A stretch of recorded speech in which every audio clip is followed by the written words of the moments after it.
All right, man. We down here, man. We working, man. The homie Gary Joseph blessed the show yesterday, man. Shout out to him. That's out right now. If y'all could go check that out, man, that would be dope. I'd appreciate that. But we back again today, and with this one, I'ma say it, and people who know can vouch. This is the most underrated player in the city, in my opinion, from the city. And I'm trying to figure out, I was looking at his resume, but we was able to figure out and pinpoint where to start. Heavy resume. My man ended up going out of state. He with the ops now. He with the ops, but definitely representing Milwaukee the right way. But man, where can I start? I'll read the resume, then I'll give my spill on how we met. So Milwaukee Bradley Tech, 2009. Team MVP in 2009. Regional champion, averaged 18 points per game. That's tough. The fact that was you all conference? I didn't get all conference that year because I missed the first 3 games. So Okay. you know how that rule Okay. was. Okay. Like Yep. that. So that makes sense. Yep. I'm like, with them numbers, that makes no Because I sense. finished, I was fourth in scoring. Okay. Yep. Makes sense. Mhm. So made the decision to attend Pratt Community College. Man, shout out to them, man. Rest in peace to Terry Taylor. And shout out to all the cats from Milwaukee who went there. Then went to Dakota State, NAIA D2, right? Yep. Played in NAIA Elite 8 in 2013, man. Shout out to you. Went 25-9, had the best record in school history. Yep. Man, shout out to y'all, man. Sure. Then my man went to the Midwest Basketball League, 6th man of the year for the Cedar Valley Court Kings in Iowa, right? Yep. That was on Shout Iowa out to him. minor league. Then my man made the jump, man. Drafted professionally overseas in 2016 for the German Atleticos in Puerto Rico. Man, Yep. shout out to you, man. We're going to get into that too. So, bro. My man did his thing in the playing side, but then made the transition into coaching. And when I say his coaching resume fat, I'm gonna just say he went to Indiana and did his thing, man. A couple names was on the AAU scene. Was with Eric Gordon's team, with George Hill's team. Then is at Warren Central currently now, right? I'm at Franklin Community, At but Franklin- Warren Six was where I started at. That's where you started, Yeah. and now my man's at Franklin Community doing his thing now, Sure. man. So, without further ado, man, we got the homie Marcus Smith in the building, man. It's been too long. We finally got my guy here, brother. Yes, How sir, you bro. feeling? Feeling great, man. Feeling blessed to be here. You know, I've been catching your episodes online, bro. Man, I was like, I appreciate gotta get that. in. Me and Appreciate Pace go that. back, man. We got a long Appreciate that. story, different sports, different experiences. So it's a little deeper than basketball with my boy. That's why I pulled up, man. I'm gonna say this too, and people who know, this is the best baseball player on the show. Like, people who know, Yeah.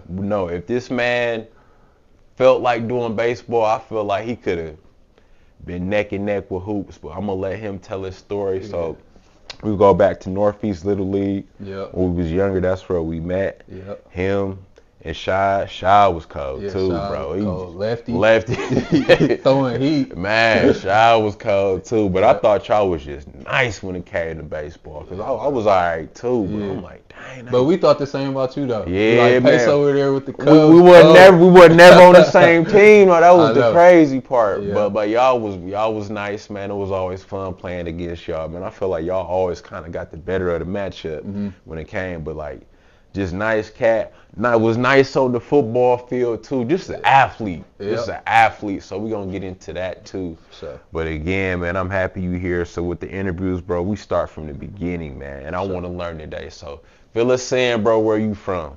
So I'm originally from Milwaukee, just like everybody else, but 54th in Hampton, Okay. 83rd in Villard, 22nd in Villard, North Line, like that same area. I had my experiences on living on like 57th and North, stuff like that. So kind of been around in the city, but my main area is just Hampton, Villard. Yeah.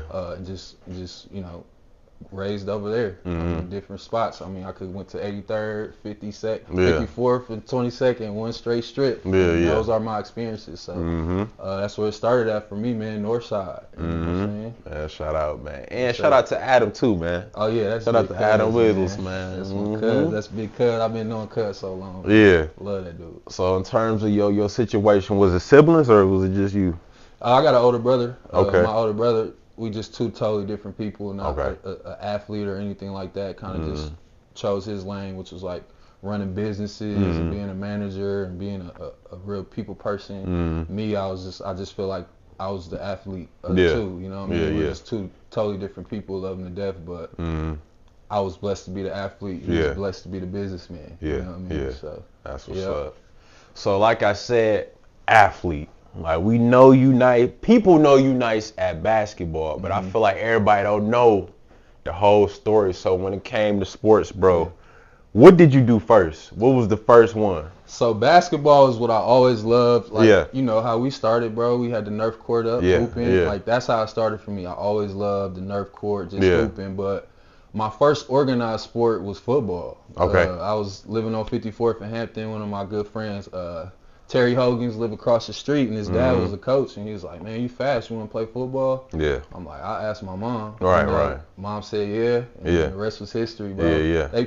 My first ever experience, they threw me right at running back. Okay. And I got the ball almost every possession. There you go. So it just like, I always say like that experience like toughened me up because I was scared, bro. Like I was good, but I never played football. So I'm touching the ball every time, running for my, my life. But at the same time, I was learning how to be tough within that. For sure. Like, nah, you ain't finna just truck me. I'm coming right back at you. So I think a lot of kids lack toughness because they don't experience stuff like that. You know what I mean? So football is my first one, and I actually love football to this day too. Yeah, for sure. For sure.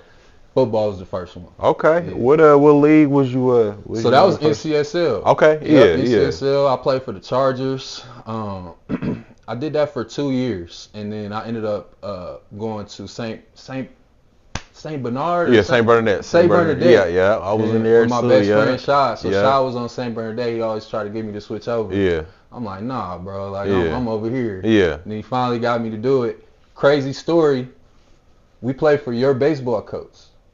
So was that Coach Travis? Yeah. Coach Travis? Yeah. Coach Travis was the Cardinals coach. Yeah. And he got us from baseball. He like, all right, so y'all can just come try out for me. Yeah. So I went from running back to quarterback for Coach Travis. Yeah. And man, when he put me at quarterback, bro, that's when I really started loving football. Yeah. I always wanted to be a QB. Yeah. And Travis was like, you can come play QB for me. I'm like, bet. And like we had a good year that year. Okay. Man. That's what's up, man. Yep. That's what's up. And lefty too, man. Yeah. So in terms of schooling, bro, what elementary school did you start off at? So I like to start with like 4th grade because I went to Hampton. So Hampton Elementary, we lived on 54th in Hampton. I used to walk to school, and that's where I really started like experiencing Milwaukee. You know what I mean? Like walking to school, certain friends, certain people, like the block, and like being a part of the block, and like just it's Milwaukee. So you kind of experience those things without even knowing what you're getting yourself into. So Hampton Elementary School. Yeah. That's what motivated me, bro. Right. And like when I first got to Hampton, I was nervous because we had transferred in. We had moved basically from like a better area, I would say. When we got smack dead, like kind of in the middle of Hampton. And I'm like, I don't know what to expect. You know what I mean? I'm walking to school. I'm light skinned. Look at this light skinned nigga. Light skinned. Like, man, look, man. All right. But it was, I wouldn't say like bullying experience. It wasn't that. It was just more, I was a light skinned dude. Yeah. But that's how I got my rep though. Hey, I ain't want to say it, but I'm like, bro, top 5 coldest light skinned.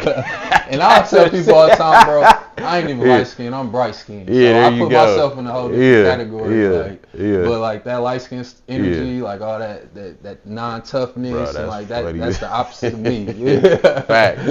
Facts. So what did you hoop at Hampton? Is that when ball started? Yep. Speak on that. Yep. 4th grade. That was my first time playing organized basketball. So 4th and 5th grade, and 4th grade was more of a just experience, like me getting my feet wet, more like a fifth, sixth guy, like being a part of a pretty good team. Yeah. And in fifth grade, I kind of took over. That was my squad. Like, Okay. we was winning games. Like, I was the man. Like, fifth grade is when I started seeing, like, oh, crap, like, I'm kind of nice. Okay. You know what I mean? Okay. Yeah. Now, with you, bro, because like I said, your story a little different. Mm-hmm. So, did you know at this point what sport, okay, I want to be the best in, or it was like, I'm just playing everything? Bro, I was just a 3-sport athlete. Yeah. I just loved all three. I could not figure it out. Yeah. I just knew when football is over, I'm hooping. Yeah. When hooping over, I'm playing baseball. I was the same way, bro. And like, that's what I love to do, and it kept me out of trouble. Yeah, you know what I mean? sure. There's a lot of times where when my guys was doing certain things and I had a game, I'm like, oh, that saved me from doing something. Right. So just playing multiple sports kept me out the way too. So I'm always thankful for that. So I really didn't figure that out till high school when you kind of have to figure it out. Same here, dog. Same, you gotta figure it out then. Same here. So in terms of the AAU scene, and we'll touch on it later. We played AAU together for a little bit. Yep. So as you transitioned into middle school, was you in that AAU scene yet, or you was just still playing all of the sports? Just school league. Yeah. Black top. Yeah. Stuff like that. Mm-hmm. AAU really wasn't popping for me till about 6th, 7th grade. Okay. And I ended up playing with DW Wildcats. Okay, yeah, shout out. So that was my first AAU team. Like Alex, I remember Alex Stewart. His dad was the coach. I can't really remember too many people else, man, so long ago. But it was a good experience, and that's when I was hooping too. And I'm like, I can hoop. But I always felt like I was underrated, like you said, because DW Wildcats wasn't DTA. Right. Playground. We was DW Wildcats. Right. We got popped by those teams. Right. So anytime we played those teams, like, I had something to prove. Yeah, you know for sure. I would kill, but we would lose. Yeah. We would lose most likely. Bro, it was crazy. I done had plenty of people say that and play for D-Dub, bro. Yeah. So, like, y'all definitely had some pieces, man. Yeah. So, as you moving through it, bro, when did the baseball come around? Man, shout out to Rashad, man. Shout out to baseball stud. Like, Rashad, we just grew up together, man. Yeah. And Rashad taught me into playing baseball. Like, we played football and basketball together in leagues, but he was always doing his baseball thing. I'm like, man, baseball, bro. You know, I ain't trying to do that. You can play. Like, come on, try it out. And then when I tried it out, I was like, dang, I'm decent too. Yeah. And then we just kept playing, and I ended up making all-star teams. Yeah. And I'm like, I'm cold too. Right. Like, so I only played like 3 years of baseball, man. And it was really just because Shad wanted me to play with him. You know what I mean? So that's crazy, shout out, bro. Yeah. So now with middle school, bro, which one was you at? As far as sports? Yeah, where did you attend middle school? Oh, Bell. So I went to Bell Middle School. That was on the south side. Okay. My brother was there first, so my brother's 2 years older than me. So when he was in 8th, I was going in as a 6th grader. Okay, so that makes sense. They just wanted my mom wanted us to be together. Okay. So I went to Bell, which is on the opposite side of. Yeah, I was gonna ask, how did that work out with getting there? We took the bus. Okay. City bus, school bus, whatever we had to do, bro. It was a trip, but another experience that helped make me who I am today. Yeah. You know what I mean? Just traveling from one part of the city to the other city. Yeah. Going from the hood to the suburbs. Yeah. You know what I mean? Like those things make you. You know what I mean? So it was good. They always used to say Bell was bad, but I don't think it was bad. Yeah. Like, it was a good school. So, it was a good school. Was it any culture shock, bro, going from the north side to the south side at all, or it was kind of like the same? You can see the difference. I would say, like, I always was the one that, like, I always did my own thing, like, but you can definitely tell the difference just by the people and just the scenery. Like, it's them, almost the trees look different. Right. Like, the students in the school were the same. It wasn't no different as far as, like, the people inside the school, but, like, the surrounding areas and, like, the south side to the north side was a clear difference. So culture shock, a little bit for sure. Yeah. Was you hooping there at all? So I didn't play at Bell. I only played my 7th grade year. Okay. So 6th and 8th grade I didn't play, and obviously it's just being a kid, just being a middle school kid. I was playing AAU and stuff, but I don't know what I was doing, man. I was like, I'm not playing school ball. Maybe I didn't make the grades one year or something like that. I just wasn't interested or something. But I only played 1 year, so my 8th grade year, I didn't even play, and then my 6th grade year, I didn't play. But one thing I always did, I was playing AU the whole time. So you was doing something. Yep. So, all right, now we get into the meat of the story in terms of picking a high school. What was the options at the time? And I get why you went where you went because you was already over there. Yep. So what was the options at the time for high school? Really just Tech and Bayview because my older brother was at Bayview. Okay. And then, again, my godmom, she kind of orchestrated things for us. So she went to Tech. She graduated from Tech. So she wanted us to go to Tech. Yeah. I was like, nah, that's the rival. You know, right. But I was so locked in with my godmom and my god, I'm like, I'll just go to Tech too. Yeah. So we ended up at Tech. And did Shy come with you? Yep. Shy was okay. He ended up transferring to Madison. Junior year. And just to hoop and play sports and stuff because he kind of got the short end up at Tech. So he ended up doing pretty good at Madison. Yeah. But yeah, he left after my sophomore year. Okay. I decided to kind of stay. Okay. Okay. So now, man, we get to Tech freshman year, and that 2008 class for Tech was loaded, bro. Tech had a couple classes that was just crazy. We got there. So when you got there, bro, what was the dynamics with in terms of playing sports? Did you want to do everything, or you just wanted to hoop? So I was on football heavy at that time, going in Tech had they had a good football team, and it was, I was killing at that time. And I was playing freshman at the time. Okay. And I was just dominating over there playing freshman football to the point where coach came over and pulled me off the freshman team and said, you got to go over there with the varsity guys. So my freshman year, I put on a football display. Like I played freshman, JV, and varsity. Oh, you did it all. As a freshman. Yeah. So I was playing freshman games, JV games, varsity games. And it kind of like took a toll on me. It overworked me to the point where I was like, I'm just gonna play football. You know what I mean? I ain't really tripping on basketball, nothing like that. But I ended up regretting that. You know what I mean? Going back to that and hooping the next year. But a lot of it, man, I'm gonna be honest, it just comes down to like being on top of my schoolwork. At that time, like I went in as a freshman, your grades good. You know what I mean? And then after that, grades matter. And going into my sophomore year, I would have been ineligible for football.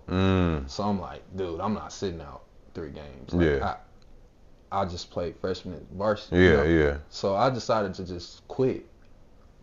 A decision that I kind of regret because I could have just sat out 3 games. I was already on varsity. But then that's when I decided I'm just gonna hoop. You know what I mean? So did the coaches talk to you like, Smith, come on, bro, just sit them 3 games and you could come right back? Bro, it's crazy because our head coach was a baseball, football, and basketball coach.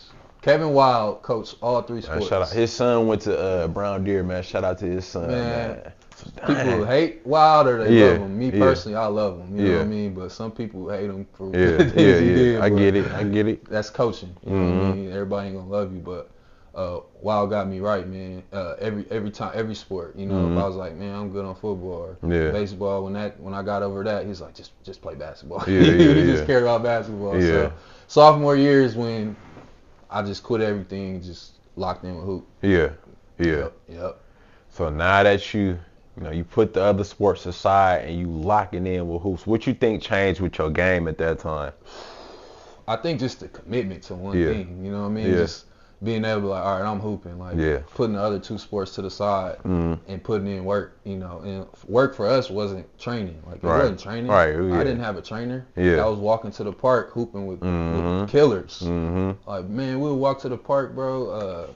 Edinburgh. So, I think it's called Edinburgh or whatever, man. On 91st. So, we walking from 83rd and Villa all the way to 91st. Engelberg. Trent up there, Corey up there, Big Trail up there, Keith Lewis up there, Brennan up there. Like, we up there hooping. Like, that was our way to get it in. Right. Something to prove. Like, we'll run 2-on-2s, me and Shy versus Brennan and Keith. Like, we about to fight. Like, win or go home. Like, it is. That was the most lit moments, bro. Like, hooping at the parks and stuff. Like, committing to that.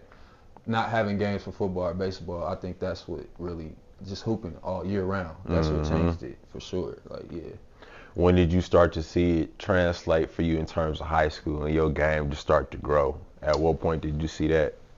sophomore year when I committed to it, and I was on JV at the time. Okay. I actually broke the JV scoring record though. So what you do? I forget how many points it was, but Anthony Harvey Jr. broke it the next year. Yeah. So I never forget him for that. But he was cooking though. I'm like, hey, JR cold. Yeah, but he broke it the next year, but still, I just feel like I was unstoppable on JV, and I had something to prove. Our varsity was so stacked. I felt like I should have been on varsity, but at the same time, I was real enough to be like, all right, like JV's my spot right now, and it's my team, and this is how I'm gonna show that I'm gonna be that dude one day. Yeah. So I would say sophomore year is when I started really feeling myself as a hooper. And I'm pretty sure that's when I started hooping with Next Level as well. Yep. Question for you, bro. Like I said, man, Tech had some bodies, bro, and especially your sophomore year. Big Ant there, Chaz there, Jarvis. Out of all them guys, was it one guy in particular where you like, man, this one I'm looking up to and I want to get after? Was it one guy in particular that you like, man, this one I'm looking at, like I want to get your spot? Not in no bad way. Okay. But just that pushed you. So me and Jarvis had our battles. Like me and Jarvis would battle in gym class. Yeah. And I'm like, he start varsity. Like I'm about to kill him today. Yeah. Shout out to Jarvis. Battle. Yeah. But I knew it was more just competition. I wasn't gonna beat him out for his spot. But I would look at Jarvis like, man, if he could put in the work like that, if he could play, I could play too. Another underrated cat but too. Jarvis is so underrated, bro. Yeah. Tough pull up, like he played like Kobe to me. Like he was just smooth. He never like showed emotion. Yeah. Like he was just a bucket, and I think that's why he's still probably a pro now. Yeah. Because he was a professional when he was in high school. The way he approached it, like I would say, Jarvis was kind of the person I'm like, man, I'm about to run that Jarvis. But it was out of respect because of how good he was. And when you looked at guys like Chris and Shad and Jenkins, like he was the fourth out of them in my opinion. But the best player to me though was my freshman. It was Jacoby Hardiman. Oh yeah, shout out. Like Jacoby is one of the best players I ever seen. Like, easy. He was like a 6'6" guard forward. Yeah. He could dribble. He could shoot. He could pass. He could post. He could do everything. And Jacoby was from Hampton too, so I always looked up to Jacoby. So I think he even played a part in me even being interested in Tech too. Like Jacoby from Hampton, like, and he was a legend at Tech. Like man, so out of all those players, man, I think Jacoby was really the one that he was I could tell the same story about bro. So he came to our block because he was cool with this cat named Chris Buford who went to Washington. I think they went to middle school together. My sister went to middle school with Jacoby. Tore our block up, and I'm like, bro, who was big dude? So then you see him at Tech, I'm like, okay, it makes sense. So man, sophomore year, you starting to see it come together. Now, in terms of junior year in hoops, bro, where was you at, bro? Man, this is where the Marcus Smith kind of came in, like the young rough one. Yeah. Because I was coming off like breaking the record, and I was heading into my junior year, and I just felt like the spot was mine. And Coach DePerry just didn't give it to me. He just made me work for it, and like he didn't even consider me. Like he didn't even consider me my junior year. Like now, granted, our team was stacked though. I mean, we were a really good team. DT even had just transferred over. Thomas. And then we had Chris, Jenkins, Shad. Like, we were stacked. So, in reality, I don't know anyway, but I just killed. So, in my head, I'm like, dog, like, how am I not playing? So, I was done with Coach DP, man. I told DP, I'm done, man. And that's when Shad talked me into coming to Madison. So I transferred to Madison my junior year. I didn't even know that. And I was there for like 40 days. And God bless me. So, man, Madison a jungle, man. We weren't going to class. Like it was just a totally different thing. And I was like, this ain't gonna work, man. And the blessing of God, Tech never released me.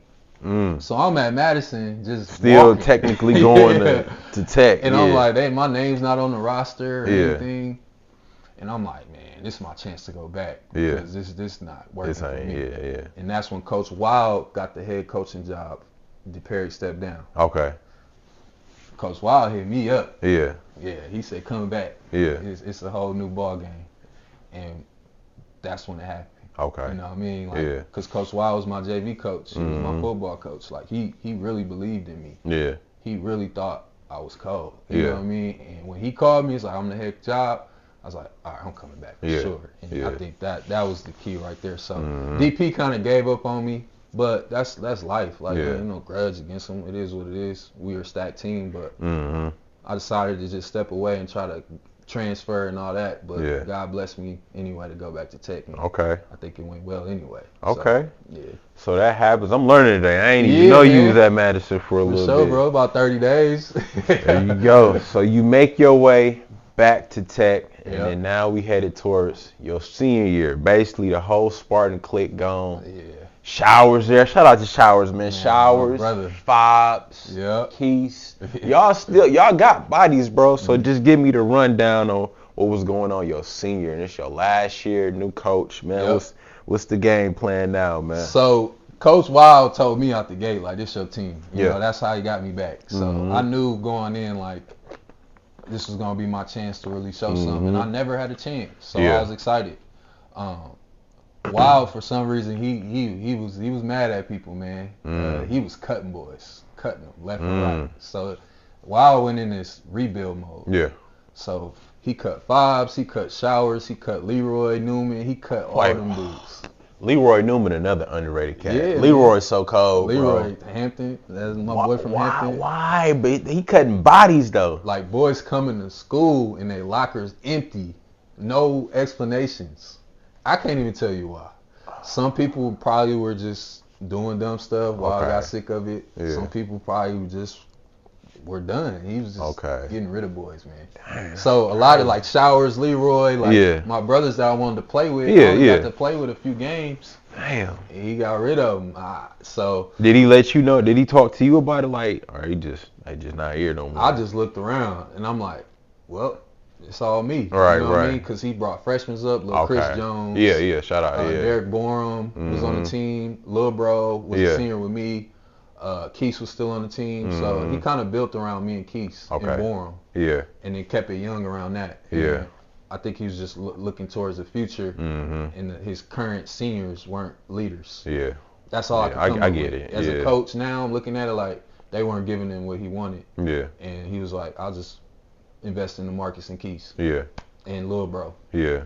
Yep. So, yeah, man, that's how that happened, bro. So I was like, wild on that, but it worked out for me, though. Yeah. And I get it, because, bro, you tore it up on the A. You seem like, I know, because I was there. So how did that confidence, bro, what you did in the summer, translate to your last year? It's a new program, new shit, man. It's your whip, man. What was you feeling? So I'm super thankful for the next level experience. Yeah. Because that, like, gave me confidence. Like, playing with you, Jarrell, Anthony Oliphant, Jake Thomas, like, all y'all was buckets at that time. And I was just playing, like, JV. I was a bucket.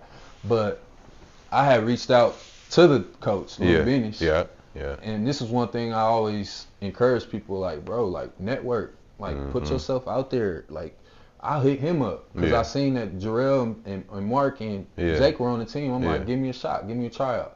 And I went and killed, and he put me on the team. So that gave me the confidence. I think we won nationals or something like that. And I'm like, man, I ain't never won nationals before. Like, this a squad. So I think that next level experience kind of, like, gave me some confidence. Like, it felt like I was on a real AAU team. Like, we came up playing together. You know, like, my godmama coached me and my guys, and we just playing local tournaments and run into teams like Stay in the Game or whatever, and, like, just give them a run for their money. Yeah. But to be a part of a real team with real varsity guys that ended up playing D1, winning national championships and all that, like, I felt like I belonged. You know what I mean? Like, before that, I was more just local. Like, who is this dude? Like, he nice, but he don't play for nobody. Yeah. I think that kind of stamped me, you know, in a way. For sure. For sure.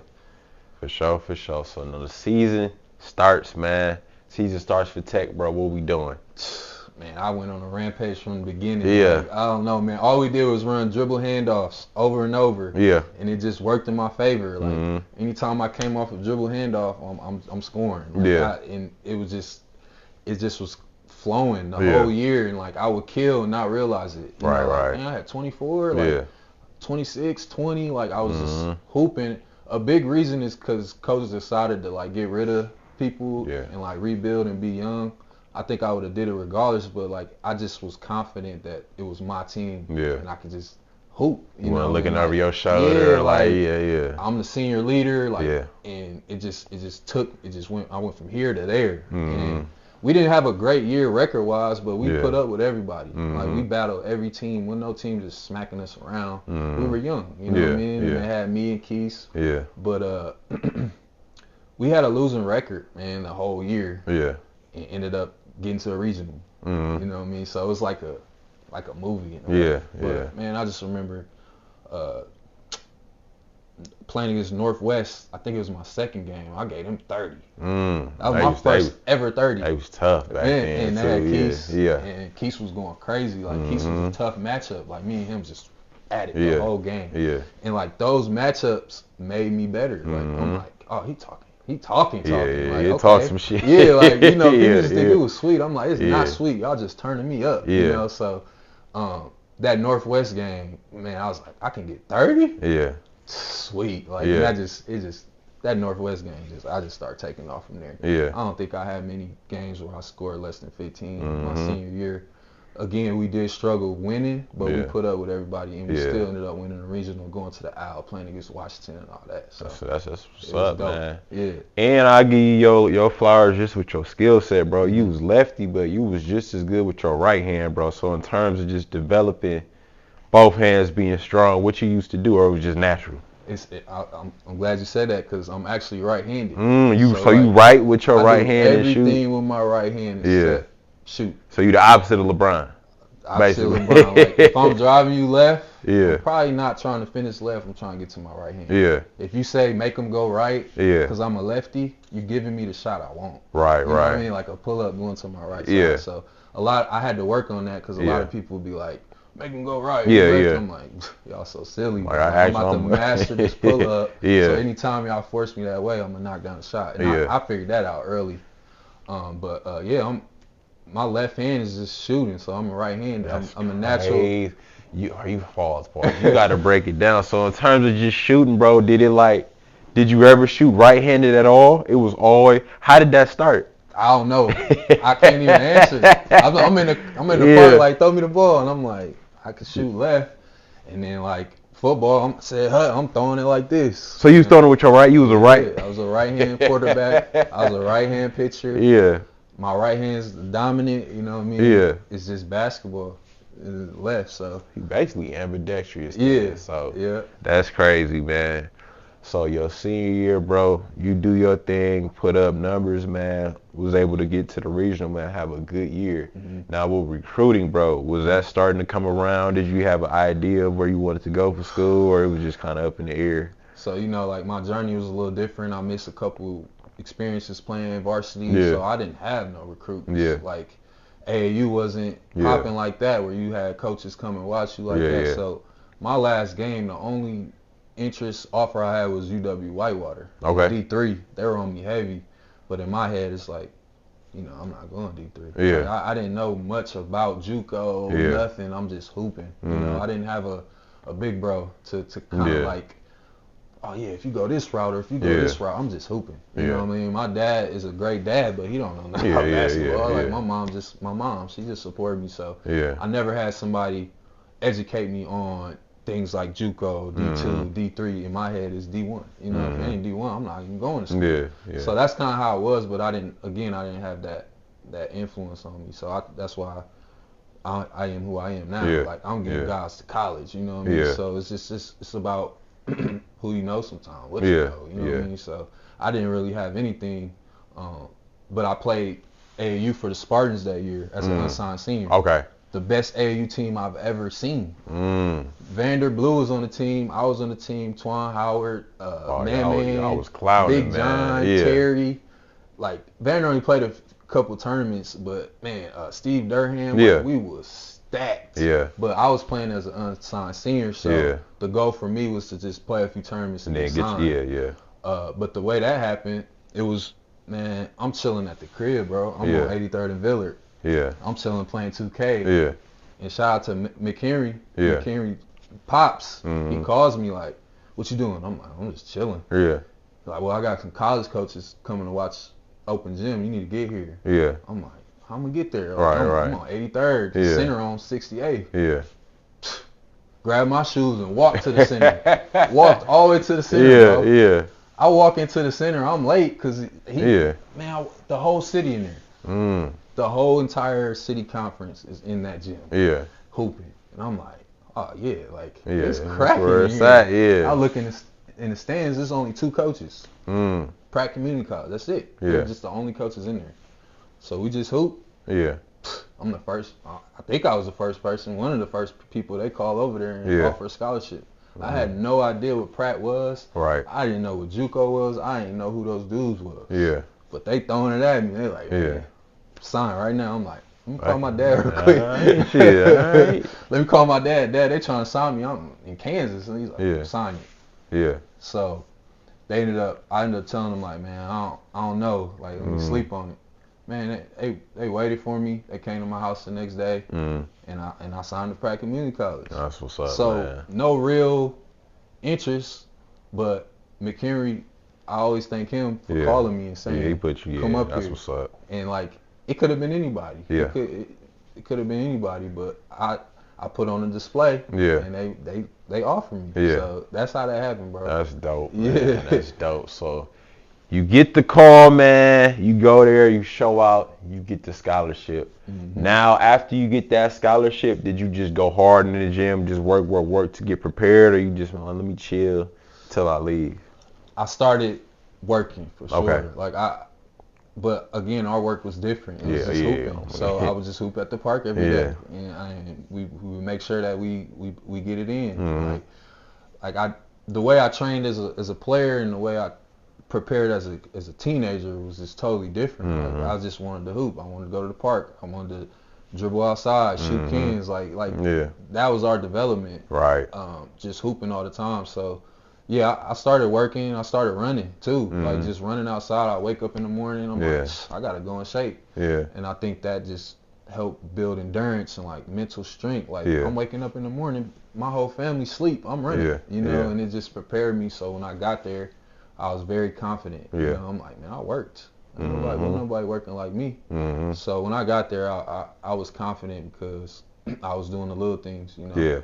Yeah. Running and hooping. And we were even lifting in the basement. So I definitely put in the work, bro. Okay. So you do your thing. Now it's time to go to school, man. You get there. And shout out to Trent. Trent was there with you too. Trent was there. So y'all got the Milwaukee connection up there, man. For sure. So as season starts, man, school starts, what's going on with you? Man, just trying to get used to the Kansas. Like it was just different for me. Like we had a rodeo team. Like pig events. Like it smelled like a farm. Yeah. Nothing to do, boring, just dead. And I'm like, man, the only thing to do here is hoop. Everybody said that was a JUCO experience, bro. It's just hooping, bro. That's the only thing to do. If you go JUCO and you're not working, you're wasting your time. Right. You got nothing else to do. Like you're shorting yourself. If you go JUCO and you're not working every single day, if you decide to just skip days. Like, bro, what else are you gonna do? Right. So the JUCO experience, it makes hoopers more of a hooper in my opinion. If you're a real hooper and you go JUCO, it's gonna turn you up and it's gonna prepare you. But if you're a semi hooper and you go JUCO, it can ruin you. And it's happened to a lot of people that I know personally, that I play with or that I know. You know, so. Side note, bro. What you think about the new rule with JUCO, bro? That where you go 2 years and not lose any eligibility, bro? What you think of that? I wish it was around when I was around. But I think it's only for D1. Oh, so okay. Only if you go D1 you get those years. Okay. I think they left that out. Yeah. I just found that out like a couple weeks ago. Okay. But only if you go D1. So if you did JUCO 2 years and you went to NAIA, like it would be the same. Okay. But like if you did JUCO and you went D1, they're able to sweep out and run. As a freshman. You know that makes more sense. Okay, I can get with that. Because it's not as wild, right? Like it's just that was a crazy rule. Like, so I can go play at Cardinal Streets for 4 years and then go to Duke after that. With all my eligibility. Right. Makes sense. Yeah. Makes sense. Yeah, it's cool. So you put the work in. Now the season starts, man. Where are you at on the depth chart? What is looking like for you in terms of playing time at Pratt? I love telling the story because when I came in, I was a starter. You know what I mean?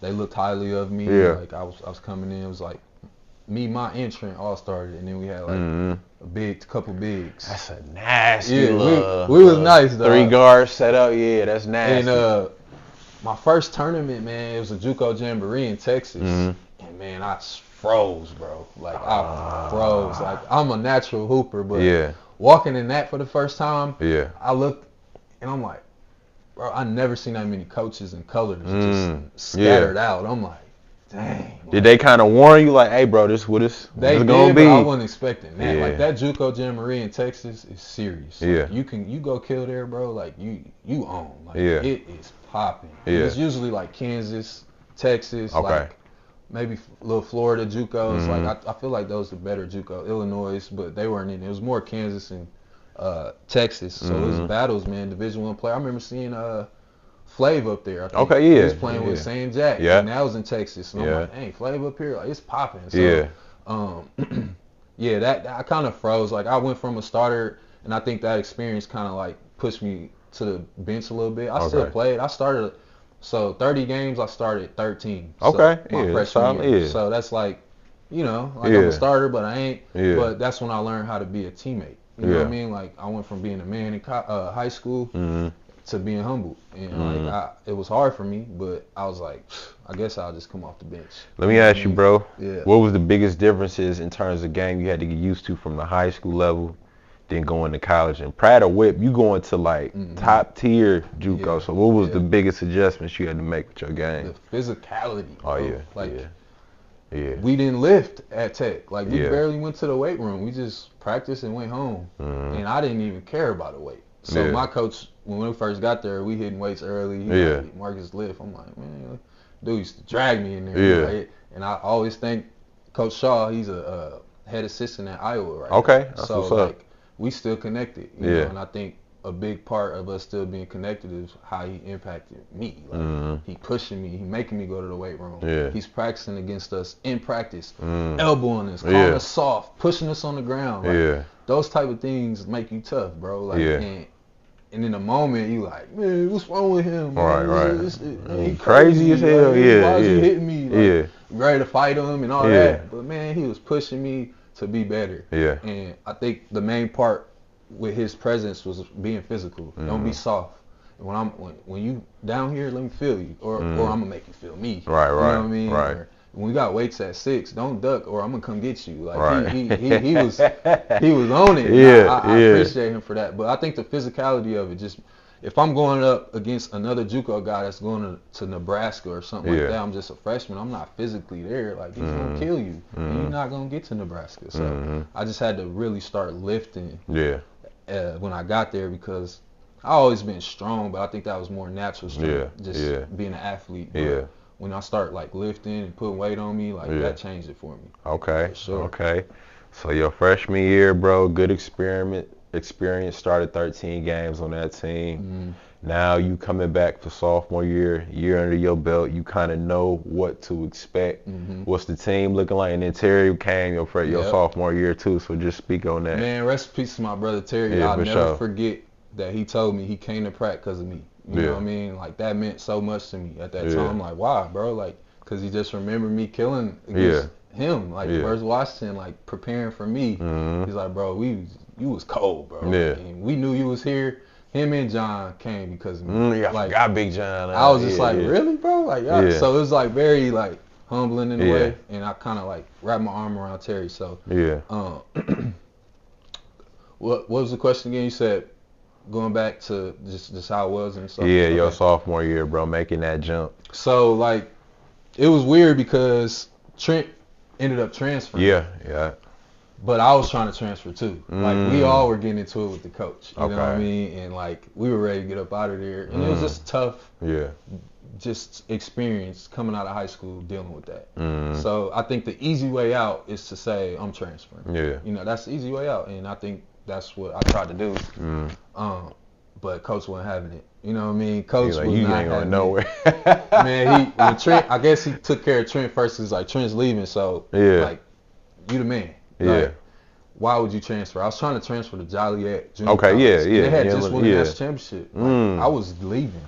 Man, coach, he called me down to the office, bro. Yeah. He's like, come in here. He shut the door. Called my pops. Yeah. He's like, hey, you hear something about Marcus transferring to Joliet? Yeah. My dad, like I said, he a good pops. He just don't know what's going on. He's like, nah, I don't know nothing about that. He's like, oh, okay, I thought so. Bro, that would have, I ain't gonna lie, that would have been a good look though, cause that's in Illinois, bro. You close to the crib, man. And it worked out. I think just the difference level, like if I would have, you know, stuck it out at Pratt, which I did, that interest was gonna be way more crazy than at a D3 JUCO, and that's to this day. You know, I got a kid right now playing D3 JUCO, dominating, but all the coaches that recruit him are like, nah, that's D3 JUCO. You know what I mean? If he was doing it at a D1. And that was kind of the conversations they were having with me. Like, I mean, it's D3. Yeah, they won the national championship, but you stay here. Like, our best player just went to Nevada. You know what I mean? Like, they were telling me stuff. I'm like, dang, he right. You know what I mean? And I ended up going back. So, knowing that I had an opportunity to kind of be the man, and I had a point guard coming in with Terry. I had a big, like, I felt comfortable. I got off to a hot start, man. Got off to a hot start. Pretty sure we were 12-3 with me, and then 3-12 without me. And unfortunately, like, I played 13 games and I tore my ACL. My first ever experience with an injury. I didn't know what an ACL was. When it happened, I tried to keep playing. I had a full ride to Mercer, Gardner-Webb, in Nebraska, Omaha at the time, so I didn't even really get to touch conference. Who knows what could have came from conference. My backup that year went to Pepperdine. Our best player the year before that went to Nevada. So it's like, man, who knows what could have happened. So I ended up losing my whole sophomore year due to injury. I couldn't get it back. I couldn't redshirt. Did you try to like appeal? I tried to appeal. I played too many games. And it was horrible. It was heartbreaking for everybody because we were the only team not to make the playoffs. So every team technically makes the playoffs, except for one, and we're the only team to not do it. And I beat myself up about it, but it ain't it's not my fault. And that's when I noticed how cold Terry was. Like when I'm sitting on the bench and like he needed me, like bro, he would take over. Like this dude was a dog. He was only 5'9", 5'10", getting triple doubles. Oh my goodness, picking up 94 feet, stealing the ball. I can see that. Talking crap, like straight dog. Like that's when like, man, give me Terry. Like, over a lot of point guards. And then we had John, the John dynamic. That pick and roll was crazy. Me out there, bro, was just perfect. And then when that got taken out, it just depleted our whole team. That's when I noticed that I wanted to like coach because I was on the sideline. That makes sense. Like I'm on the sideline, like I'm seeing things differently. I'm seeing when guys pouting, and when it is, I'm like, bro, put your head up, bro, you good. Like I started noticing like my impact as a coach. I'm like, hey, I'm coaching, they listening and stuff. So that's when I noticed, like, I think I could be a coach one day. That's dope. That is a dope story. Because you never hear it like that. A lot of people, man, coaching it's just in me, or just, you got an actual, this why. So I get it. So you tear your ACL, but then you still was able to get an offer. So just go into how you made the transition to the NAIA. Man, another crazy story. So Monty played with me at Pratt. My big brother, like, love him to death. Like, without Mont, I'm not successful. Like, without him, I'm not successful. So, tearing my ACL, I was at the crib. You know, I was planning on sitting out, going to MA for a semester, and going to a D2 called Flagler. I had to get a certain amount of credits, so I was just going to sit out MA. Man, I'm chilling on 22nd and Villard at my pop's crib. Monty called me. Hey, bro, what's good? You good? You healed up? I'm like, man, I'm healed. I'm ready to go. I'm sitting out this year. Man, my coach looking for a guard. Like, I told him about you. Like, he want to see you play. I'm like, bet. You know, next thing you know, the coach called me. Coach flies in from South Dakota to watch me play. So I had to host my own open gym. So I'm hitting up I'm hitting people up. I think Chris McHenry pulled up, little bro Malik, like Zay from Vincent. Like, I had a good group of people show up. And there's another open gym setting like the Pratt opportunity. I knew a coach was coming in. I've been working. Yeah. Killed. Yeah. Coach it took him 10 minutes, bro. Yeah. He like, this is what we offering, this is what we got, this and that. I knew nothing about NAIA. Like, I'm like, scholarship, not there, sign. Yeah. So that's kind of how that happened, bro. That's like, dope, man. My story is just, it's very like motivating for a hooper that just got it easy. Like, bro, you got it easy. You know what I mean? Like, you went to high school, you got an offer, you went to play. Yeah. Like, where's the adversity at? Where's the ups and downs at? Right. That's what makes me who I am. That's what makes my story even better, because I don't regret none of it. Man, it made me tough, bro. It made me a dog. Like, getting an opportunity and then getting it taken away from you and then bouncing back from that. That makes you, you know what I mean? So I don't regret nothing, bro, for sure. So, man, that's beautiful. You signed the offer, bro. Yeah. Monty there with you, man. Now as you transition, and it's in South Dakota, right? You go to South Dakota, man. What was happening for you, bro? Bro, it's the best thing for me because, again, I had my big brother Monty there leading the way. And, like, whenever I went the opposite way, he would grab me. You know what I mean? Whenever I had a bad game and I got on myself, he would pick me up. Whenever I got into it with the coach, he would tell me to chill out. Like, he was the person I needed at Pratt and at Dakota State. Like, so it was my freshman year, I was more developing, and he was the leader as a sophomore. It was my junior year, I was more developing, he was the leader as a senior. So like, I looked up to him, and like, we just balled out. 25-9, best team in school history to this day. Went to Elite Eight. I came off the bench for that team, so and I had to accept that because the chemistry was crazy. Like, when I started seeing, like, I put the selfish to the side. Like, I know I could start, but I see why I'm not starting, and like that helped me as a player. Like, also, I'm the sixth man. The first thing was accepting that, seeing that we were winning with me at six man, and then anytime I got in, I'm scoring, I'm going crazy. You know what I mean? That's the perfect role. It's the perfect role for me, and like that, I really feel like I thrived the most when I was a sixth man. Of course, I killed a lot as a starter, but everybody thinks you got to start. Like, no, you don't, bro. Like, there's roles like a six man or a seven man where you know you get minutes and you can come in and impact the game. So I had a lot of big games. I had 19-point games. 5 to 5 point games. I've had 21-point games to 8-point games. But that's kind of how the minutes work when you come off the bench. It's just about making an impact when you get your chance. So man, I was hitting big shot after big shot at the biggest moments. You know, and like that's when I started feeling appreciated on the team. I'm like, this is my role. Like, you know what I mean? So we ended up getting to Elite Eight, losing to Grace College, who's in Indiana, who I hate to this day. They still cold. I still got to deal with them because I live in Indianapolis.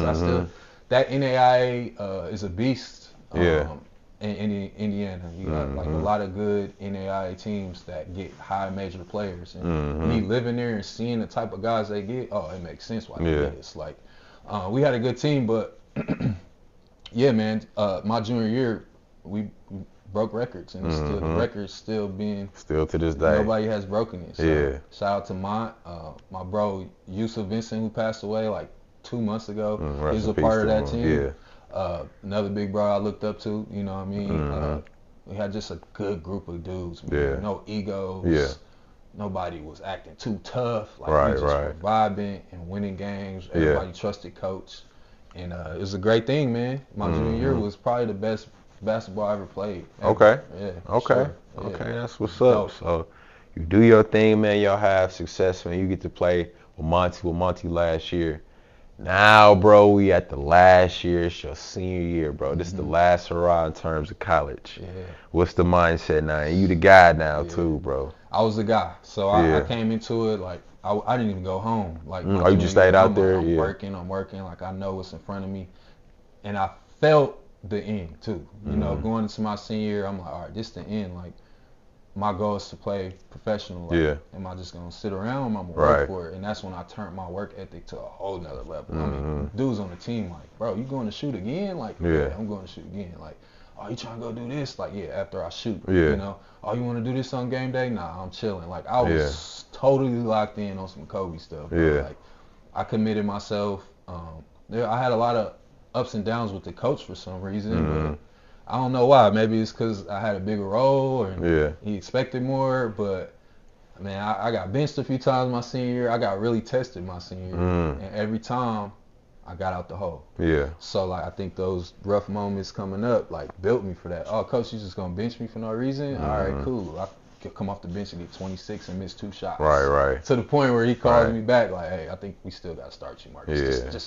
Just focus. You'll be all right. You know what I mean? Like, so like I went through a lot of good moments my senior year, but I had a couple of rough ones. Like, why coach on that with me? You know what I mean? But again, I didn't cry about it. I didn't pout about it. I just grinded. I just hooped. You know what I mean? Like, dang, coach played me 12 minutes this game. I had 0 points, messed up my whole, you know what I mean? Yeah. All right, we'll fix that next game. You know what I mean? Instead of crying about it, transferring, like, it's just all those rough moments coming up. I was just like built for adversity. I never like pouted. Right. Like, when I called my dad, if I tried to pout, he wasn't trying to hear that shit. What you gonna do? You gonna quit? Yeah. Where you gonna stay? You ain't coming back here? Like, dang, I can't even go back to the crib. I'm going to figure this out. I'm gonna be a man about it. So, we did pretty good. I think we just had we fell short my senior year, man. We just didn't have a great year. I think we had a Division I transfer come in who his name was Dylan Hell, and I think when you transfer from a D1 and you get to NAIA level, you kind of got that,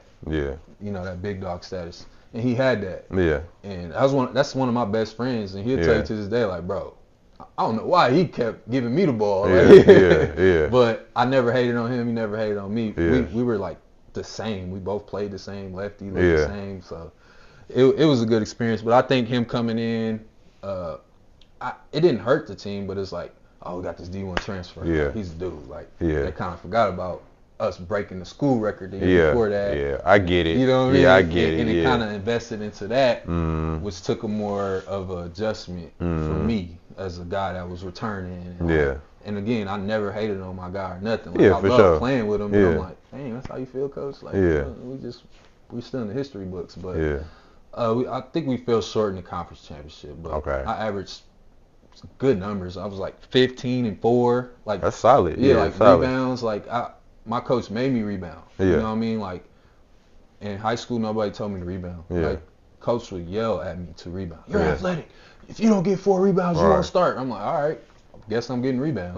Man, I had 25 and 10 games, like 10 boards. I had 15 and 10 assists. Like, I did multiple things so I could stay on the court. I'm just trying to survive, man. I do everything. So coach, an old school guy, was a G League coach for the Iowa Energy. Won a D2 National Championship at Fort Hays State. Like, he knew his stuff. He was just old school. You gonna do it his way, or you gonna go home. And that approach, I feel like that's good and bad. It's good and bad depending on who you're dealing with. Like, at the end of the day. And for me personally, it was bad, but here I am as a grown man. It was great. Here I am as a coach now. And it's even better. Like, I took a lot that he had. And I'm putting it into my coaching style. It's like, you're gonna be on time. You're gonna run. You're gonna do what I'm telling you to do. You're just gonna be on this bench, bro. It's that simple. And that's the energy he had, and it made you work. It made you stay on your toes. It made you make the right decisions. And I think that's important as a coach, to keep your players on their toes. So when you walk in the room, they like, you know what I mean? Or they can be like, like, I don't. You know what I mean? And that's how my coach was. So I like to separate that. As a younger coach, you know what I mean? Like a hooper, like, obviously they could be cool, but I'm not that cool. You know what I mean? I learned from an old school guy. I played the game at a high level. Like, no, I'm gonna coach you. You know? I think my college coach really helped me become a man and a coach. As hard as it was, bro. Shout out to bro. Now let me ask you, bro, because I feel like this time period for every, like, collegiate hooper is tough, because when the game stopped, it's like, now am I gonna go pro? What's the plan? Was there a plan in motion? Was you automatic? I'm gonna go play at the next level. What was the mindset at the time? So finishing my senior year, like, overseas was the goal. I didn't care where I was going, so I was just investing into camps or connecting myself to people. Like, again, that just came to the networking. So I had homies in Minnesota. I had guys in Milwaukee. I had guys all over the place. Like, is the camps there? I ended up going to a few camps and really killing and like getting my name out there. But then I also learned how the game goes. Yeah. Man, I went out to Minnesota, played in this camp, and absolutely killed, bro. Yeah. To the point where it was one-on-one shooting at the end. I outshot the dude that got the contract. But it was his guy. Yeah. So the whole thing was to get his guy overseas, but I'm cooking. Yeah. So I learned how political and like bullcrap those camps can be. They are. So I tell all people all the time, like, hey, be careful with those camps, man. Yeah. A lot of it's money grab. Yeah. But again, you gotta experience that yourself. Yeah. Especially when you earned it. Like, Yeah. I earned it. The coaches were calling me everything, like, but the agent who helped, like, no, just take this guy. Take this guy. This is who I want you to take. I don't know this guy. Yeah. Take this guy. Telling the real story. And that happened a few times to me to the point where it's like, bro, this is, you know what I mean? Then, but again, my story is different anyway, so I'm gonna keep grinding. You know, I didn't have it easy, so hitting up a few camps, and then I noticed like minor league and semi-pro was an option.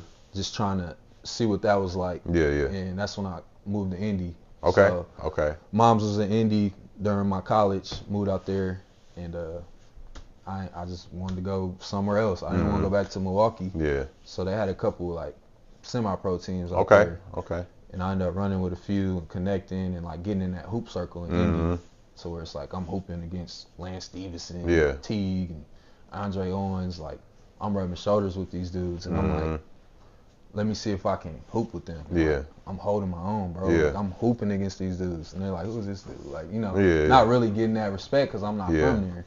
So there'll be times I'm hooping with pros. I'm running up and down the court just because they don't know me. I'm like, bro, like, what is going on? Right. It's just like political everywhere when it comes to basketball. But I ended up, connecting myself and playing for this semi-pro team. Okay. And that was an experience too. I think I was like the 4th or 5th leading scorer on the team. Okay, that's solid. I didn't start a lot of games. Like me and the coach would get into it. Like, but I was the only player from the team to get a contract. Okay. The league was like an overseas rules and stuff. Okay. So it was a good league. Yeah. But I just put together film and I sent it out to agents, and an agent hit me back. Okay. So like it's me connecting myself, putting myself out there, or somebody like blessing me with an opportunity. Yeah. So I put myself out there, and so I made the team, and like not made the team. I got drafted professionally overseas. Okay. So I got drafted in the 2nd round. And I was just like a kid in a candy store, bro. Oh man, I know you was geeked, bro. Geeked, man. Let's go. I'm leaving. Like I made it, and I was going to Puerto Rico, where my grandfather was from. Oh, that's dope. Yeah, dope. So I got citizenship in Puerto Rico because my grandfather was born in Puerto Rico. Oh, that's plug. Yeah. So I didn't know that. Yeah, that's plug. Like, that's something I learned in Indiana from a friend. Yeah. She's like, you could get citizenship there. I'm like, if I would have known that, I could have did that out of Tech. Because I'm thinking like if your parent was born there, you get. I ain't know the grandparent. It could be a grandparent. Okay. Like, so a lot of that was like, man, I wish I would have known that coming out of Tech. Like I could have put myself, or out of JUCO or whatever. But I ended up doing that, and the top agent in Puerto Rico hit me back. So he put my name in the draft, and I got drafted. Okay. So it was a short story though, because I didn't even get to go play. They released me 2 days later. How? No explanation. I don't know why. A lot of it, I think, is because they thought I was in Puerto Rico already. Oh, okay. And it was probably being cheap or something. Yeah, like we ain't trying to pay for dude. Yeah, like I would have did it myself, is what I told my agent. Yeah. But my agent was like the top agent in Puerto Rico. He like, nah, we're going to find another team that's going to do it the right way. Yeah. All right, cool. I'm trusting the agent. Never happened. So I'm that's when I played for the Court Kings team. Okay. And I kept trying to like get film to get back to Puerto Rico. Yeah. And I was killing. I got 6 man of the year. Yeah. I mean, I had 25, 30-point games. I'm in shape. I'm strong. Yeah. I'm shooting threes, posting, locking up, like prime. Like prime shape, ready to go. Ended up making the All-Star team. And then after that, that All-Star game, tore my ACL. The other one. You know what, bro? You know what? And I'm gonna say this, and I think you could vouch for me, bro. Sometimes that's how God works, bro. Yes. Like, cause I kind of had a similar situation where I thought I got a deal, thinking it's all good, and I broke my foot right after. And some in your mind just be like, all right, it's probably time to do something else, man. So go ahead, man. Just speak on that moment. You tear your stuff and like. Did you think, okay, I might be able to bounce back, or it's like, man, I'm done? So the first time I went all out, I was younger. I was 20. The second time it happened, I was 28. So I'm 34 now. So it seemed like it wasn't that long ago. But when I was 20, I felt like it was easier to bounce back. Like, and I had something to bounce back even more for, like, to get back on the court. You know, it was similar, but the difference was I was expecting my daughter. At the same time. Okay. So it's like, all right, do I put in all this work just to leave her? Nah, that ain't happening. So once I did that, I was expecting my daughter, and that's when the God really wrote that out for me. Like, this is it. This is the closing chapter. You gave it everything you had. For sure. You was killing it. I had like 20 points in the first half. And it just happened like that. And I tried to like bounce back like I did my first time. I'm like, yeah, I'm back. Like, I'm going back. And then I just started thinking about it, like, I'm not going to leave her, bro. Like, I'm not about to go overseas and play for. Because you're going to be gone for like 2 months, bro. And then the rookie contract might not be that good. I might as well lock in with this coaching and getting a job and like taking care of that. So that's when it shifted for me as far as like, it's time to man up and close the chapter. And I gave it all I had, bro. Yeah, for sure. It was cool at the end of the day. For sure. So salute to you, bro, on your b-ball career, doing your thing. Man. Now you got to switch hats and you switch over to the coaching lane, bro. So just speak on that one time, man. So it's been a journey and it's been a great one, man. So when I first moved there, I started my own team. So I was working I remember that. I was working at the Boys and Girls Club, and I was just like seeing, like, it was a hood school. Like, I'm like, oh, there's trenches in here. Like, I'm like, man, what can I do? Like, you know what I mean? And I was like, I didn't really have much to go on, so I'm like, I had a few kids that was locked in with me, and I was like, I'm about to start my Bucks team. Like, you know, I love the Bucks. Yeah, so I'm with like, that. I'm gonna put the Indy Bucks on. Respect, bro. I'm about to bring the city here. And Respect. Man, that just turned me up. Like, we walking in gyms with these teams, and man, them jerseys cold. Like, who is that coach? Like, that's when I really start. And I'm running stuff. I'm running college stuff with these middle schoolers. They're like, what is he? Like, he coaching. I think that's when all the other AAU opportunities, even this opportunity, it all started with that. Like, man, he got these young kids from the hood out here, man, hooping. Like, they running sets, they trapping, and like, oh, he can coach. And yeah, that's what it started for me. I started my own team just from the heart, bro, just trying to give back. I got nothing out of it. It wasn't no money grab or nothing. Like, and I think that's why it turned into making money doing it, because it's like you start from nothing. You ain't looking for no money back or nothing. I'm doing it strictly for the kids. I'm going out my way. I'm going to get gyms. I got assistant coach. We picking them up. Like, we getting them snacks, like, all out our pocket. You know what I mean?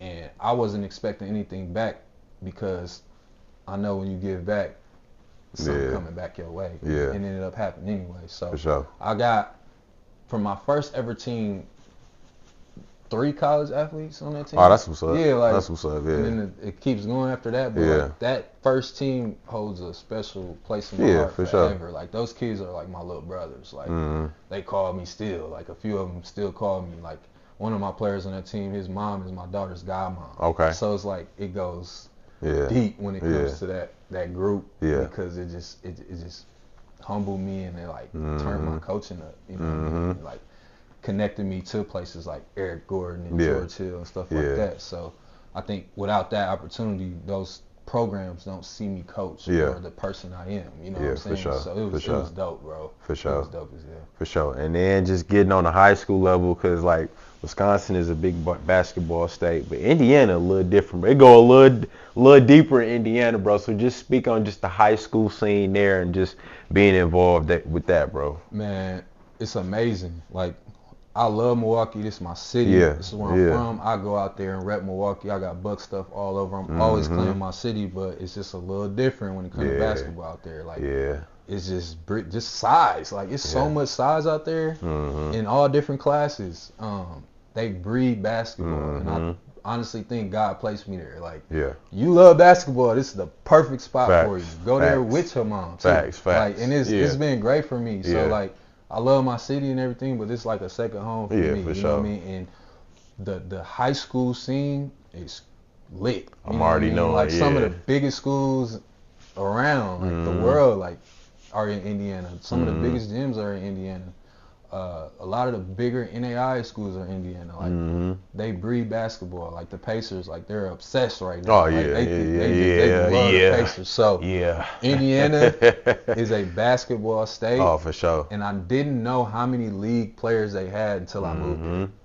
Jeff Teague, Gordon Hayward, Greg Oden, Mike Conley, Eric Gordon, George Hill, Courtney Lee. Like the list goes on. Like all these dudes from there, and I'm able to learn that when I'm there. Like he from here.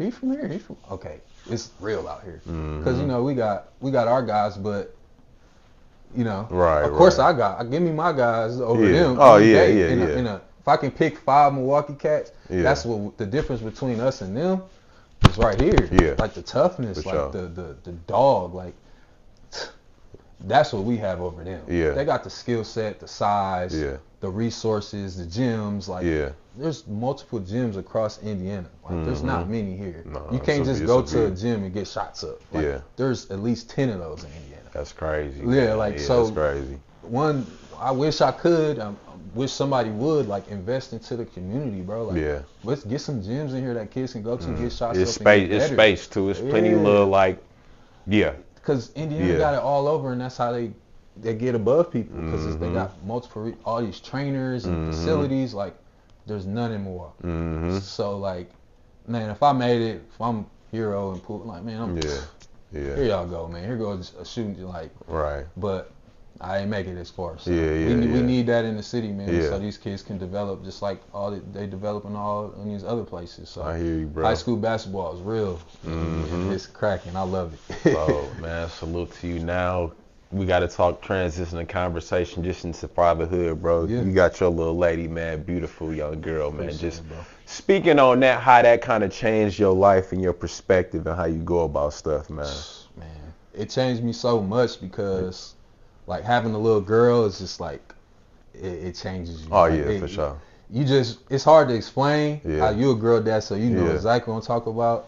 But, like, the moment I met her, I was like, it's over with. Like, I'm done playing around. Like, it's time to lock in. She just motivated me. Like, I'm going back. Actually, I'm here because I'm going back to get my bachelor's. I'm driving out there, like, stuff like that. Just her being there, like, me having a responsibility, like, knowing that she looks up to me, like that's all I need to keep going. You know, that's all I need to keep checking boxes, goal after goal after goal. It's just her, you know what I mean? So it just changed me, like, it made me think of women differently too. You know what I mean? Like, the respect level and how I kind of lacked that a little bit. Coming up, not terrible, but like having your own.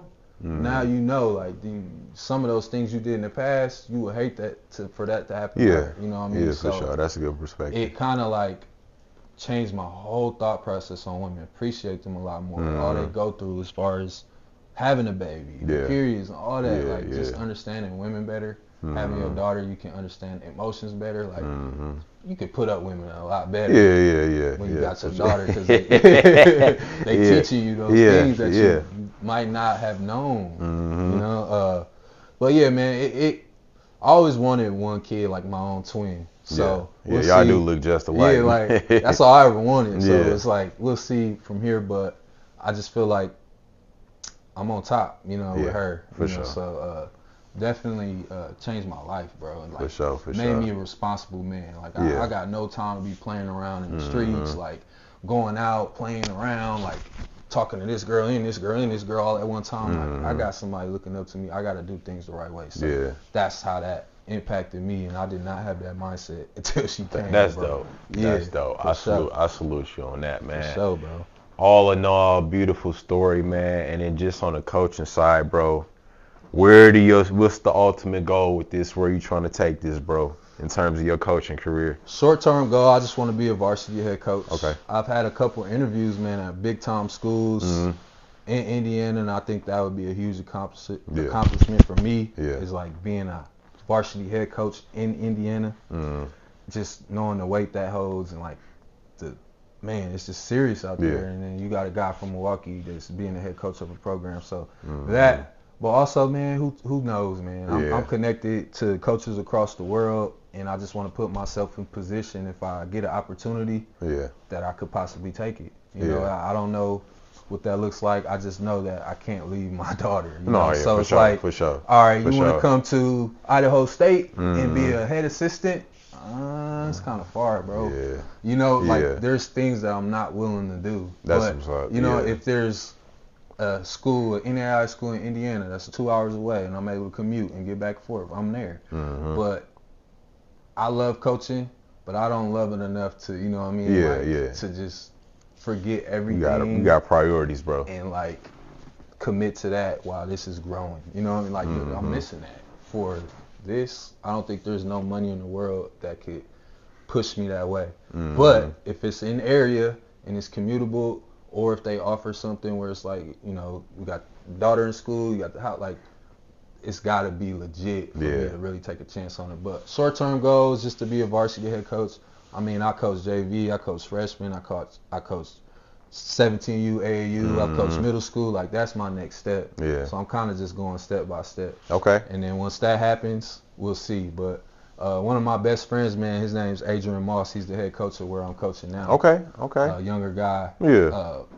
Played in London. Okay. Just D2 All-American in Indy. Like amazing dude. Like my brother. Like so if something happened for him, like I'm right with him. You know, because we're a family. It's kind of like a Steph and Clay type dynamic where we at.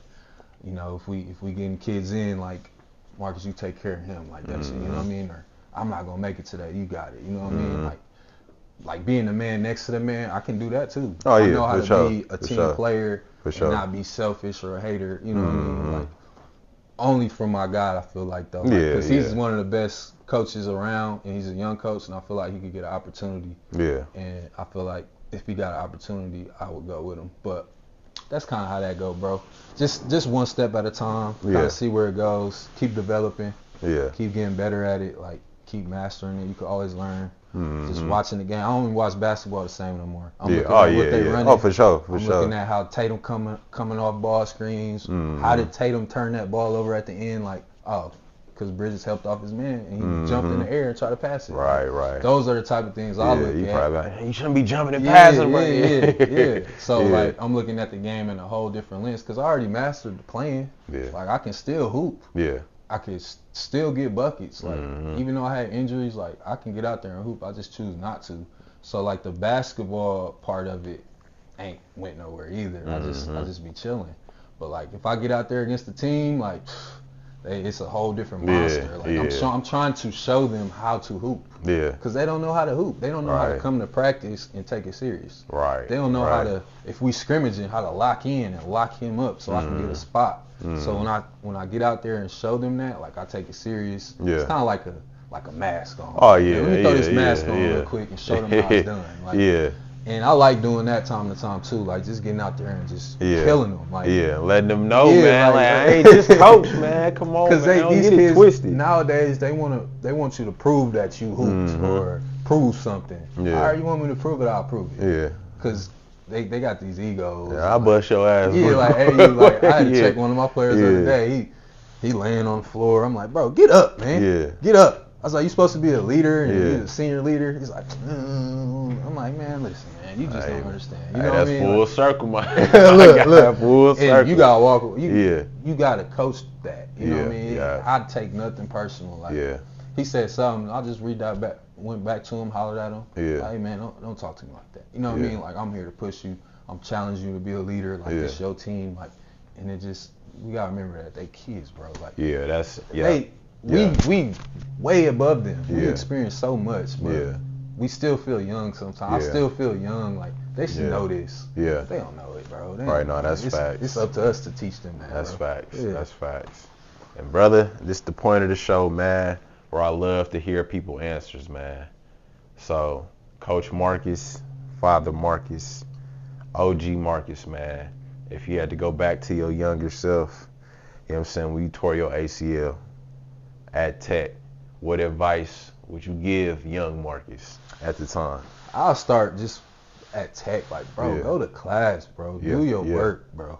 Like, stop trying to be so cool. Stop trying to fit in with people that you don't even fit in with. Right. Be a leader. Like, get C's and B's, bro. Like, because you're capable. Yeah. But you kind of, like, just entertaining something you're not. You know what I mean? Right, so, like, I fought that a lot. Like, that's real. You know what I mean? That's like, real. like I'm hanging with my guys, like, bro, we ain't going to class, you know? And just being a leader and, like, prioritizing academics, for me, if I could do it all over again, I would master it. I would kill it, you know what I mean? And prioritize it and push all that other goofy stuff to the side. Because the more you learn, the higher your GPA, like, the more opportunities you get. But as a young kid from the city, you ain't thinking about that. You know what I mean? Like, bro, talking about going over there. Like, let's go over there. Right. But wait, bro. Like, you ain't passing those classes. You know what I mean? So I think big part of it for me is just like focus, get your schoolwork done. Like, and that's huge for kids nowadays. Yeah, for sure. Because everybody think, oh man, I'm playing, get an offer and all that. What's your GPA?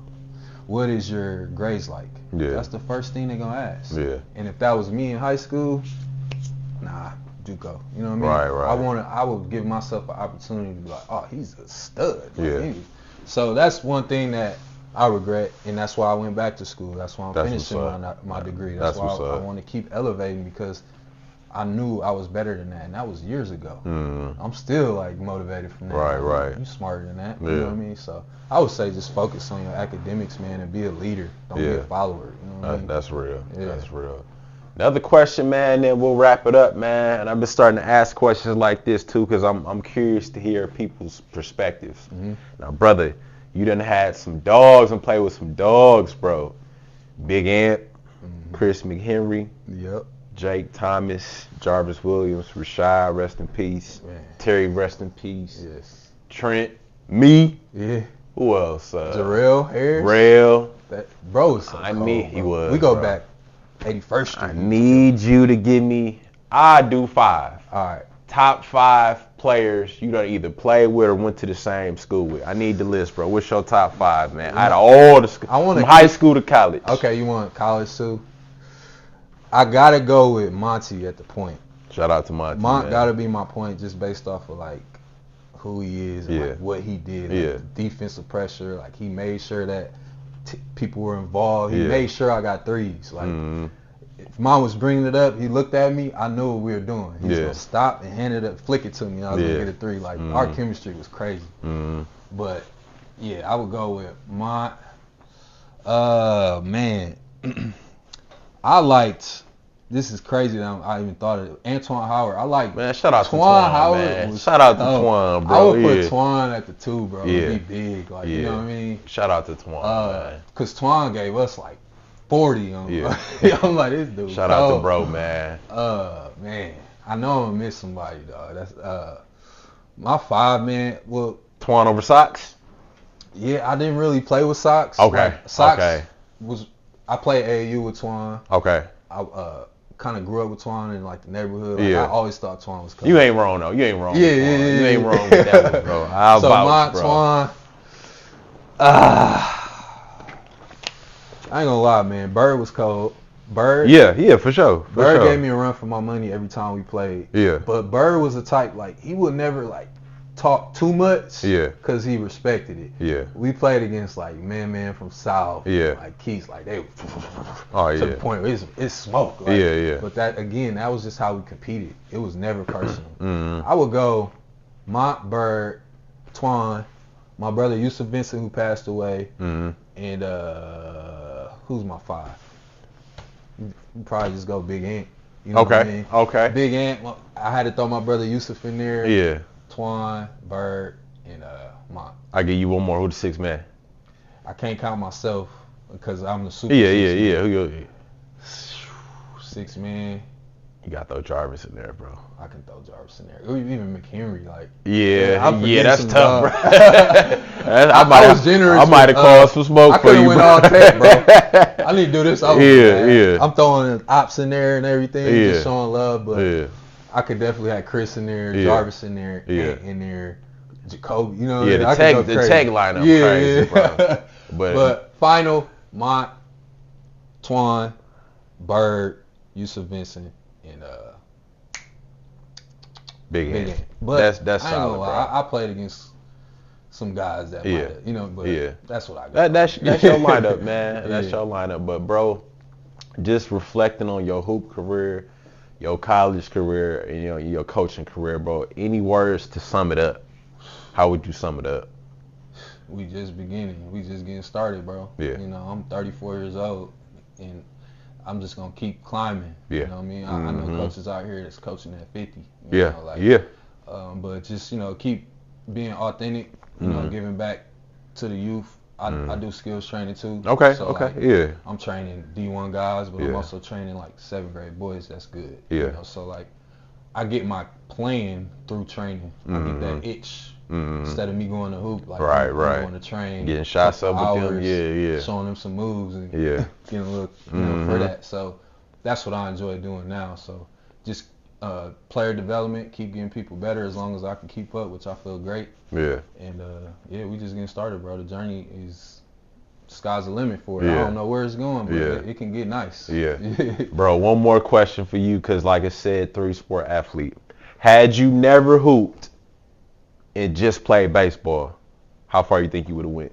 Bro, D1. Like, I think you could have went to the league. Yeah, like honestly. Real. Like I do feel like I was that cold, bro. Yeah. But I'll vouch. I never gave myself a chance. Did you play baseball at Tech? Yeah, bro. Okay.